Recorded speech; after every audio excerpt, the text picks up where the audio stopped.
Vision is something that you think about, but the reality of it is when you can see it because you've put it down somewhere in front of you. Okay, I don't know what you mean. Yesterday, I had a chance to sit down with our family and we went through vision boarding. And I don't know if you've ever done this personally, but vision boarding is something that I've been doing going back to 2014, where I would think about who I want to be, what I want to do, and what I want to have. And then I would go and search the internet for items or my own pictures and create, images of those things. And I would put them on a board, whether it was literally a poster board or in some situations, I've just created it as the background on my desktop. So first of all, my brain is just reeling about Ryan being in that meeting, a family vision board meeting. Well, and here's the things that you and I have had some amazing conversations lately with our older daughters when we did the Rich Dad Poor Dad for Teens. And if you've never listened to that video and you have teenagers, please go do that. I mean, the really coolness of it is hearing and their responses to the one thought that they have when the word money comes up. And I would encourage you to have that same conversation with your own kids, just to hear what's in their head. But that is a really cool part about this, Joey, that when I was going through this process with our family is listening to their answers. So we would take a 3-minute section and I put a timer down and say, okay, I want you to write down all the ideas of the things that you want to be. And just because, the first 3 or 4 may be like, oh, interesting ideas, but then you really have to start thinking. And that's hard. You mentioned for Ryan, that's hard for an 8-year-old or Betsy who's 10. Well, that's like pulling out things that are deep. It's not the normal surface type conversation. Like, what'd you do today? Did you have a fun time? Like, that's like, who do you want to be? Like, that starts dredging up some cool, deep things. Well, and then to be able to sit down with them and say, okay, give me images. What was that thing? And then we went on the internet and went to Google Images and I type in whatever they said. And then I would just kind of scroll and I would let them pick the image that most fit what they wanted that to represent. And then having that dialogue with them through that whole process. And I just love the idea of us envisioning ahead of time what we want to accomplish. I've heard you say that with Lily Cake, envision your shot before you hit it when she's playing golf. And we know that goals that are set out before us, if we will actually look at them, we can attain it. And I think it's perfect conversation as we're leading into 2021. A lot of times we may create New Year's resolutions, and some of those are great. But a lot of times I think the reasons why we don't hit New Year's resolutions is that they're not visual. They're not tied to something emotional. Yeah, they kind of fall flat most cases. So I'm excited for us to actually talk about how, well, I'd love for you to even share how this year unfolded for your vision board that you came up with for 2020 and how even today's report, their passive income report, is part of that. Yeah, when we started this back, I don't know what it was, February, March, whenever we did one for the company and I was updating my board, one of the things I put on there was to have a passive income report, because there are a couple of guys we've had on our podcast, John Lee Dumas and with Entrepreneur on Fire and Smart Passive Income with Pat Flynn. Both of them at one time put their own passive income reports on their website. And that just inspired me. That was like, that is a goal that we have. One, to be financially free, having more passive income than monthly expenses. But when they put it out there on their website for others to be able to peer into, like, that excited me. Like, that sort of accountability to a goal that I personally want to attain, it is really motivational. And we set out the goal to create passive income and to share our passive income. And we're in the process of updating our website so it could be like a report the same way they have it. But today's episode is just another update on our personal journey to passive income being greater than monthly expenses and us just sharing what we're doing. Well, and at the end of the day, like, we talk a lot about passive income ideas on the show, as you know, but talk is so cheap. And there's so many people out there that will just tell you things and never prove it out. And so we felt like this was a necessary step as you look to us to in this journey. Like, we're going to share with you the good, the bad, and the ugly. And so this week is no different. Why don't we jump into this November 2020 passive income report right now?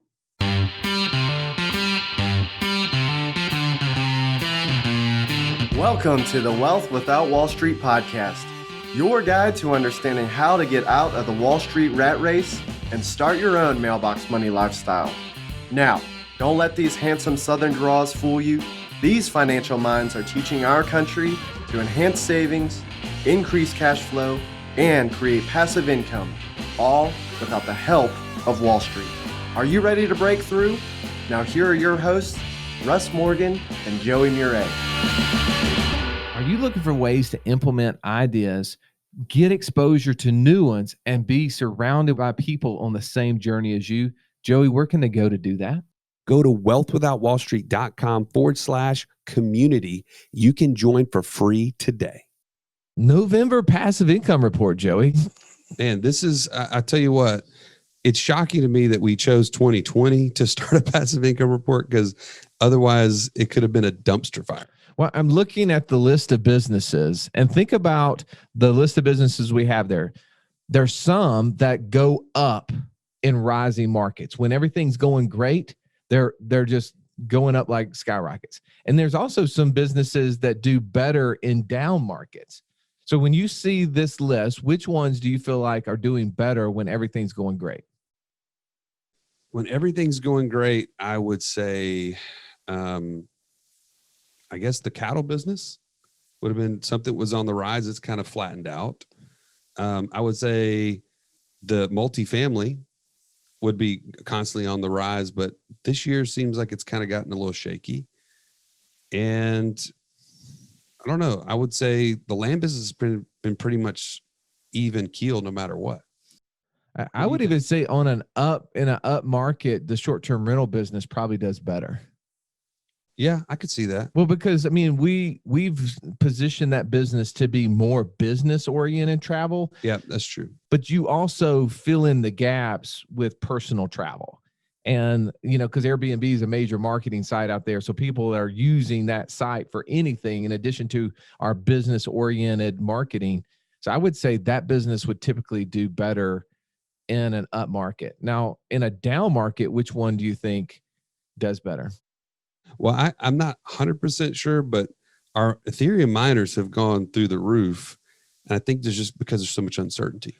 Well, yeah, as the market has continued to be more uncertain, I feel like as they're printing more money, the idea of having a cryptocurrency that's not tied to just ridiculous stimulus gives people some sort of consistency, if you will, in a very volatile deal right now.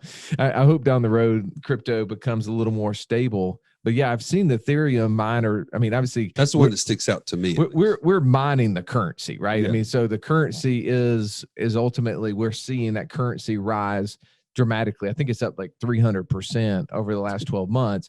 And our output has been consistent, like us mining it and performing the function to get paid in that cryptocurrency. But what we've seen is the payments be worth a lot more now. Yeah, no doubt. Well, let's kind of go business by business here and start breaking it down. All right, so let's dive into the land business here, Russ. Our land business in the month of November actually took a little bit of a step back from October. You want to talk about that? Well, yeah. So if it's the first time you've ever listened to our passive income report, Joey and I own a business that actually flips raw land, where we go and make offers to people at usually 25 to 30 cents on the dollar. They take that offer, then we go out and market the property. We sell it typically on terms to someone where they're paying us monthly over 5 to 7 years, depending on the size of the property. And that is what's creating the passive income. And it's been a great little tool that we've added to our portfolio this year. And yeah, we had a little backtracking or backsliding, if you want, because we actually sold a major piece of property. It was like 10 pieces of property, I think, actually bundled together to one person. And that person, after paying for like 2 or 3 months, decided they no longer wanted the property and defaulted on the loan. Yeah, this is $130,000 worth of land that he just quit paying on. And that was $2,500 a month of passive income. Yeah. So the negative of it is our monthly passive income for that specific business went down. The positive, though, is we actually now reduced our cost for the property because we not only got to keep his 10% down payment, but also $13,000 right there. We also got paid 3 months at $2,500 a piece. And whenever he decided that, no, I don't want it anymore. And because this is not like a typical house, we're not having to foreclose and go through legal proceedings. It's just a contract. They didn't perform their end of the contract, which was paying us. So we end the contract. Now we go back and market the property again. Yeah. Just being able to resell that land over again. This is going to be a really big win for the month of November, though. We're down to $2,830 per month on our passive income right now. So you might be wondering, like, how does that actually work? What do you mean? How does your cost go down? So just imagine we bought $135,000 what we sold it for. So 25% of that, Joey, call it 30 grand. Yeah. Let's just say we paid $30,000 for that property. Well, we got $13,000 on the down payment from this person we sold it to, plus $7,500 over 3 months. That's 20 grand. So what's our cost for this property? We got about 10 grand in it right now. That's pretty silly. So if we can turn around and sell it for 130,000 again, you kind of see where we're going here. So yes, slowly we lost income, but we're going to get it back. It just will take a little bit more time to market it. And by the way, you've probably heard us talk about this before on the show, but if not, we learned all of this from the land geek himself, Mark Podolsky. And if this is something that you want to implement, we just want to give credit where credit is due. And you guys can go and download either the investor toolkit with the land geek, where it's kind of a do-it-yourself. We chose to go through flight school, which was, we did it with Scott Todd as our flight instructor, if you will, like teaching us how to do this business step by step. And that's really the way you build accountability into your process. So highly encourage you to take this step towards passive income. This is one of the most profitable ways to do so. And we give credit where credit's due. Well, and I would say this too. Sometimes people say, well, Russ, I've looked into this land geek process, flipping land, and it doesn't seem that passive. It seems like that's a business, and it is a business, right? I mean, the whole point of what we're teaching is how for you to take charge, take control, have influence over the results. Once you learn something, then you can teach someone else how to do it. And I think that's the process that you should follow if you're going to get into the land flipping business, is that you should go through the process yourself, learn it, and then as quickly as possible, start delegating those tasks to someone else who can do them at a much cheaper rate. I'm going to give you an example. So the other day, I gave my daughters an opportunity to clean the house. Man, that sounds great. Well, no, I told them, I said, I want you to clean the house, but I'm going to give you $60 to make it happen. Okay. That makes it better. But see, to be honest, inside of me, I don't want to pay my kids to do a job, because I don't want them in their minds to start thinking that I must go to work to create the income, because trade that time for money. At the end of the day, there's only so much time. Yeah. And I kind of gave them some hints. I said, look, you have the opportunity to hire your cousins out, hire your younger brother and sister out, do whatever you want to. I'm going to give it to you. I just want the job to be done. Well, I come home that night. The job was done about 70%. And so I had to do some quality control. I came and showed them the issues that were wrong, because I wanted them to know this is your business. And they were fighting about who was going to get the money, who was supposed to do this, who was supposed to be that. I don't care. I hired you to. That's right. Whoever you outsourced it or didn't outsource it to, that's your own issue. But here's the problem. I'm not going to pay you full rate for it. That's not going to happen. But then I asked them, I said, well, who all did you get to do the job? And they were saying, well, we just decided to split it up between the two of us. They didn't hire anybody out. And I was a little frustrated with that. And so I'm going to go back and I'm going to use that as a lesson again, but I'm going to say, here's the thing. It's okay that you did it the first time, because if you did it the first time because you wanted to know how to do it correctly, so then you could teach somebody what to do, I'm good with that. But if every single time you just want to do it yourself, you're not going to go that far. The old adage of, I would rather have 1% of 100 people's efforts than 100% of my own one. True. And I think that's what I want to bring out in this land flipping. It's okay to do the land flipping, but just know that you want to start allocating time in your day to teach someone else. So then it can become passive. Well, and the land business itself, it lends itself to be able to use virtual assistants and other things. It doesn't require your presence. So it is definitely an opportunity to leverage technology. Yeah. All right, a little quick update on Iron City Cattle, a cattle company Joey and I own a part interest in. Super unsuccessful. Something that we probably wouldn't do again. We thought it would be cool to own cattle and sell semen and be able to, raise different, yearlings or whatever and sell those in auctions. We did it for a couple of years now, and it's one of those things we're about to wind down.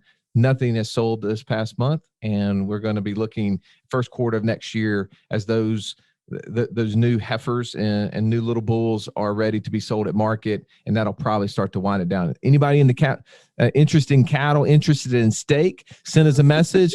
We're going to be dissolving the cattle business in 2021. All right. Now, Wake Up in Birmingham. Now, Wake Up in Birmingham is our short-term rental business, and we had some pretty exciting things happen in the month of November. We ended up adding 7 more units in November, so a total of 11.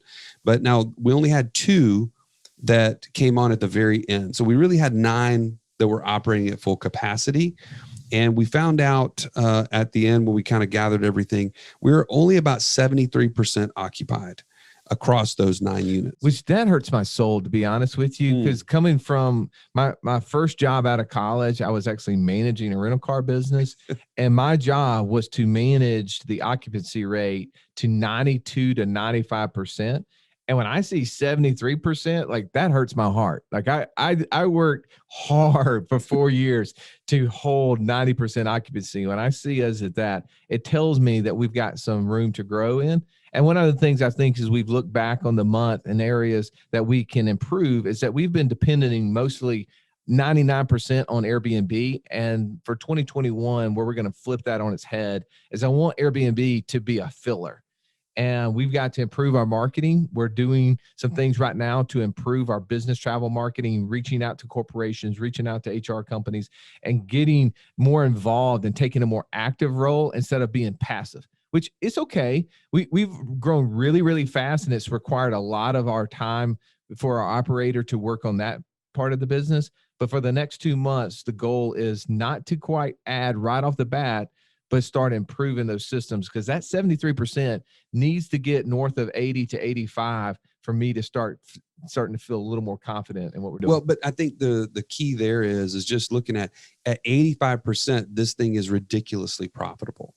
So we're not that far from what is ideal or optimized. And that's what we're going to work on. So the month of November, we brought in $27,325 in the way of income.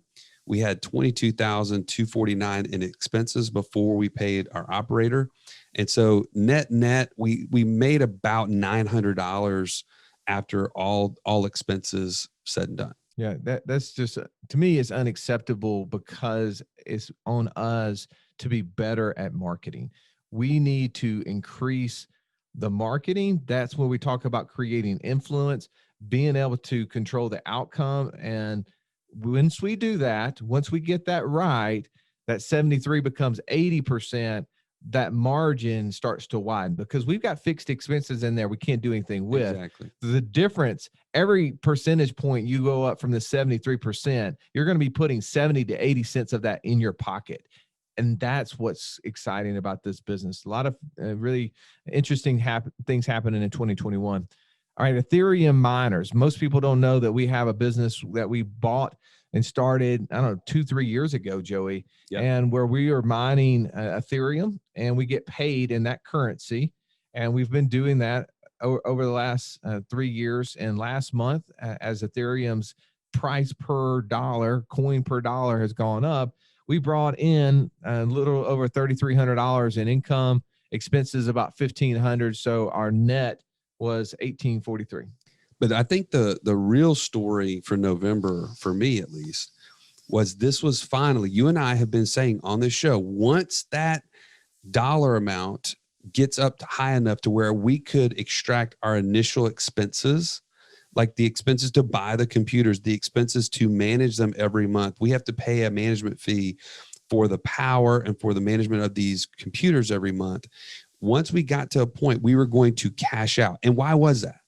Because this is a roller coaster, literally. Like every day that the price of Ethereum goes up and down and all around. And to be honest, like the mental drain, just knowing that that's out there, to me, it just has not been worth it. It is not. I mean, of course, if I could go back, 3 years, I would have bought 100 of these machines instead of what we bought, right? Like we dipped our toe in the water. It immediately started going bad. We didn't add anything to it. So the fact that it's only producing $1,800 a month for us right now is not a whole lot of money, but it is, if we could have gone back, we would have increased it. That's right. But now as I'm sitting here too, I don't want the mental hang up of dealing with the dumb currency, because the currency, yes, it's up 300% over last December, but it jumps so much. It is the thing that Wall Street does to us. It makes us try to wonder what is the price going to be? Yes. When should I sell it?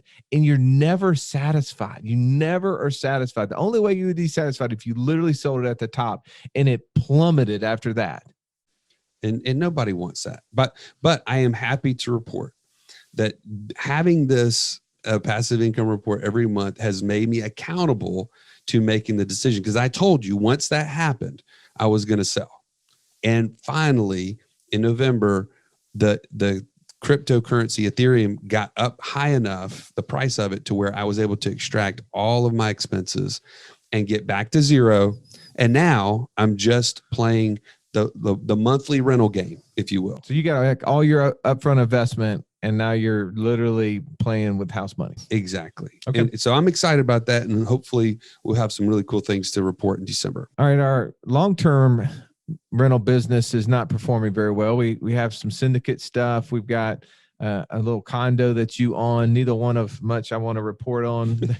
Not a whole lot to talk about there, but let's drop down a little bit further and kind of get into some of the information, because this is the part that we're really kind of new to. Like, we've always been helping people and setting up these life insurance contracts as a way to add value and get paid for that value.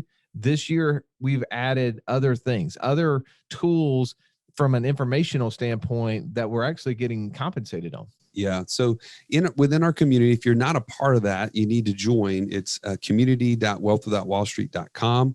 Go there. It's free. And a lot of this information that we're sharing with you, you can get access to in there. You can see our podcasts every week. And the best part is you're joined with other people who are like-minded. That to me is just invaluable. But this month in particular, November 2020, we actually were able to have a couple of specials around our inner circle. If you don't know what that is, that's where we really bring people in to talk more specifically about the infinite banking concept. And so what we found in November is that we had a Black Friday special for people to join. And there's a lot of people that were looking forward to that opportunity. In fact, that combined with, we also had a Land Geek sponsorship, right? Mark Podolsky has been part of our community, and he believes so much in what we're doing. He wanted to actually be a part of that. And so all those things combined in our community, we brought in $14,349. We had expenses of about $2,500 because just for us to put this app together, there's an ongoing annual fee for that. And we just broke that into monthly. So total, we made $11,849 within the community. What do you think about that, Russ? I like it. You're okay with that? Do that again. And I don't know if that's something you're like, well, that's good for you guys. I don't know how I could do that. Well, we didn't know how we could do it either. And once you find an area of expertise, you find something other people are interested in, build a community, allow them to find value in it. And then you can find opportunities for sponsorships and other things that you can do. There may not be something in your area, but we didn't know that we could do this either. And it's been a cool kind of experience. And I think what we've seen from that, we've also have some spinoffs We've started doing some Masterclass stuff that's very popular right now. The Masterclass, we decided to create one called Freedom Seekers, Yes. where people are going through our 3-step process to creating more passive income than monthly expenses. And they want a little more hand holding. They want to take some time. They want to go through all the courses that we've built, but they want some feedback from us. So we've been going through that live with them. There's been some cool interaction there. I'd probably love to hear some from you on that. Also, we created a mastermind for the short-term rental business that's going to start here in January. And there's a lot of people super excited about that because they want to be able to get into that space of renting a place on Airbnb or VRBO. And they want to learn from the experience that we've had over the last 6 months. Yeah, I'm kind of complaining about it, but we've created $5,000 a month of cash flow if we were running it ourselves. For some people, that's more than what they make. Or that's a good chunk toward their monthly expenses. And to be able to do this on the side, that would be very interesting in them. And that's what they're going to have an opportunity to do. If, by the way, I didn't even think we mentioned that. If you want to join that short-term rental mastermind, there's still a seat or two left. You can go to wealthwithoutwallstreet.com/STR mastermind. That's right. Yeah. And that's going to be literally a weekly meeting with our operator, who is just about 10 steps ahead of you to help you get your very first $500 to $800 a month passive income.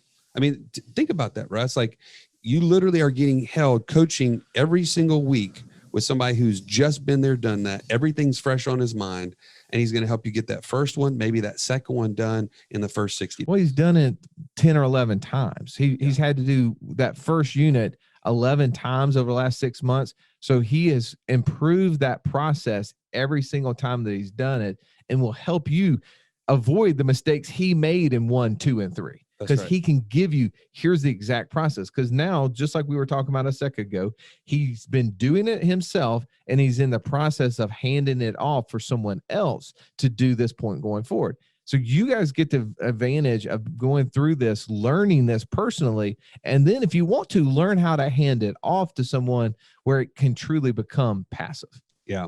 One quick update on the Freedom Seekers, which I think was just amazing. If you are in that position where you really could use accountability, we're going to open up new masterclasses in 2021, and we want you to be a part of it. Just one little snippet in one of our one-on-one meetings with one of the folks in Freedom Seekers, we were able to look through his cash flows and look through his goals and just start asking questions and say, wait a minute, if you really want to be free to have your own business, like sooner rather than later, why are you funding your 401k? And just by asking him that question, it unlocked something in his mind that he was able to determine. And there's literally 33% of this guy's income that came in every month was going out in the way of debt and 401k contributions. When he turned that around, it was literally like he had hope again. It was like his eyes were open, and he said, wait a minute, you mean I could do that? Like, I could have that 33% of my income every month in my control. I said, what would that do for you to grow your own business? You've changed his life, Joey, by being able to listen to the things that he's struggling with and just point him into the things that he already wants to do. But when we're so close to things and we're so emotionally involved in things, we can't make the easy decisions that you and I, just sitting back objectively, bring those things out, put them in front of them, and they go, oh, yeah, that totally makes sense. I would have never thought to do that. And what another conversation I'm super excited about from this, Joey, is that the people said, you know, with my busy schedule, I want to do these courses, but to be honest, I can't really motivate myself to get them through. I'll start something, and then, you know, life takes me away and I never come back to it. Get distracted. This has been a great tool for me to, one, be able to start and have the ability to have some time between, you know, because we have 2 weeks between each meeting. And they know, though, at that 2 week mark, we're going to hold them accountable to the homework.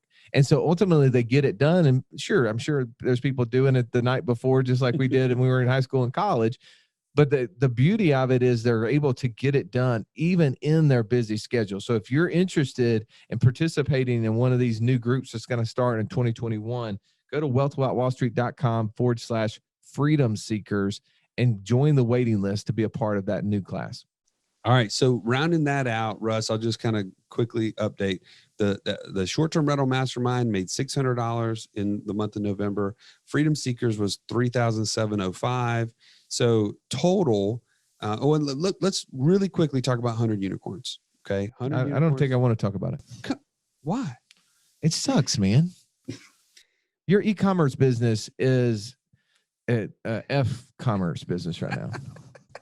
It's still struggling, but I am getting closer and closer. In fact, our business coach connected me with an e-commerce expert. So I want to ask you, do you really believe you're getting closer? This is the question that everyone out there is. They're saying, Russ, hold Joey accountable. Like, is this a business that Joey needs to put the fork in? I'm not going to put the fork in because I have not been focused in on getting the marketing right, but I did have a meeting with my business coach, an expert that he connected me with. And one of his really key points was focus in on Facebook marketing and find one product. Test 20 products, but find the one that gets you to a point where you break even or you make a little bit of money. And then subsequently you can scale it from there. He said, most people don't understand how e-commerce works, which is what I didn't. So when was that conversation? That was really early November. And tell me the one product that you focused in on. I'm working with my Facebook marketing guy to get that launched. I'm just telling you, I'm behind. Well, I just want to, like, for the podcast, give us a drop dead date. If it doesn't break even by this date, I'm going to stick a fork in it.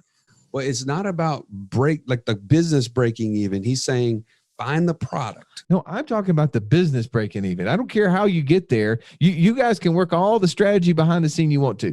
What's the date? I'm holding you accountable right now. Putting your feet to the fire. I want to know what day of 2021 is this business going to break even, or we're going to find a buyer for it? I would say if I can get to by the end of March, if I don't have it to where it is making money, then we're going to call it quits. That didn't sound really definitive. Did you say by March 31st, if it hasn't broken even, then I'm going to end it? Yes. Okay. I'm going to do it. All right, cool. Thank you for allowing me to hold Joey's and you help me hold Joey accountable to that, because this is something that as entrepreneurs, we get emotionally attached to our ideas. I know this. I have done this way too many times over my life. So I'm not emotionally attached to Joey's thing. So as you guys know, I can really beat up on him really easily. And I'm rooting for you, by the way. I'm rooting for this e-commerce business because I want to have another business that I can ultimately invest in. But I don't feel confident in it right now, so I don't want to put any money in the deal. But I do think that as you're listening to this passive income report, hopefully there's been one or two things that we've shared that not only maybe inspires you to go out and start your own business, create your own passive income, whether it's one of the ones we're doing or not, that doesn't matter. The objective is to learn along the way. We're sitting here, we're looking at the end of November. We brought in $53,862. That's pretty cool in revenue. No doubt. From things really, I mean, there was a little bit of that existed before this year, but a large portion of that was created this specific year because our focus has been create passive income, create passive income, create passive income. Monthly expenses, $32,803 for a net profit of over $20,969. If we could do that every single month, that would be okay. We can make that work. I would be okay with that. All right. Thank you for listening to this week and this month's podcast on our November passive income report.